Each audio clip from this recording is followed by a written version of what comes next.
பேரன்பு மிக்க இலங்கை வாழ் பெருமக்களே, ஒரு மனித அவலத்தின் சாட்சிகளாக எமது பதிவை இங்கு பதிவு செய்து கொண்டிருக்கின்றோம்.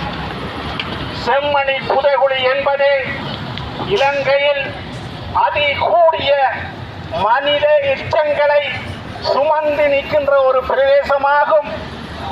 பெண்கள், குழந்தைகள் நின்ற நிலையில் இருக்கின்ற எச்சங்கள், மனித எச்சங்கள் அங்கு சூழ்ந்து காணப்படுகின்றது. தேசிய மட்டத்திலும் சர்வதேச மட்டத்திலும் அதிர்ச்சிகளை வழங்கிய செய்திகளாக இவை வந்து கொண்டிருக்கின்றன.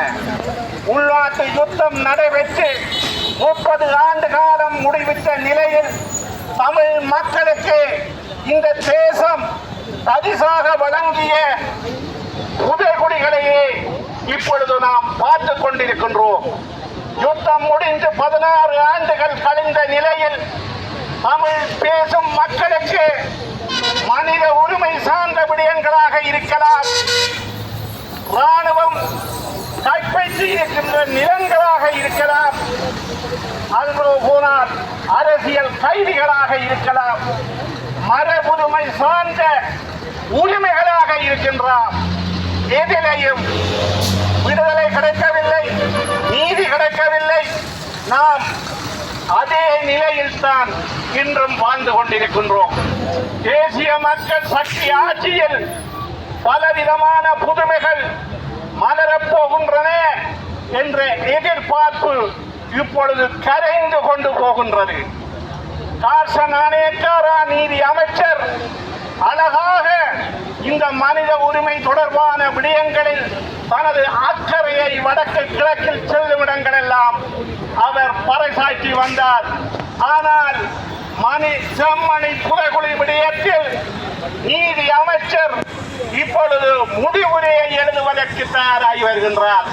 அந்த புதைகுழியானது இந்திய படைகளாக இருக்கலாம், இலங்கை படைகளாக இருக்கலாம், விடுதலை புலிகளாக இருக்கலாம் என்ற சமாதானத்துடன் அவர் தனது அந்த கதையை முடிவுரையாக்க முயல்கின்றாரா என்ற சந்தேகம் இப்பொழுது மக்கள் மத்தியில் தோற்றம் பெற்றிருக்கின்றது.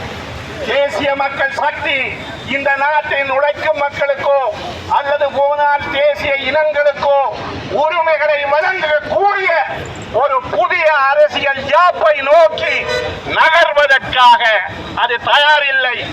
மாறாக எந்த நிறைவேற்று அதிகாரம் கொண்ட முறைமையை நாங்கள் பதவிக்கு வந்தால் நீக்குவோம் என்று கூறுகின்ற அந்த தேசிய மக்கள் சக்தி தளம் இன்று நீதி சுதந்திரத்தை, நீதித்துறையை நிறைவேற்று துறைக்குள் அடைக்கலம் எடுக்கின்ற ஒரு நிலையை நோக்கி நகர்ந்து கொண்டிருக்கின்றது. அதன் காரணமாகத்தான் உயர் நீதிமன்ற நீதிபதிகள் மேல்முறையீட்டு மன்ற நீதிபதிகளுக்கு சலுகை வழங்கி தமது ஆட்சியை பலப்படுத்துவதற்கு தயாரை கொண்டிருக்கிறார்கள். எம்மை பொறுத்தவரையில், தமிழ் மக்களை பொறுத்தவரையில் இதற்கு எதிரான போராட்ட வழிமுறைகள் ஒரே ஒரு பாதையாக நாங்கள் முடிவு செய்திருக்கிறோம். இந்த போராட்டங்கள் எதிர்காலத்திலே தொடரும் என்று கூறிக்கொண்டு எனது உரையை முடிக்கின்றேன். நன்றி, வணக்கம்.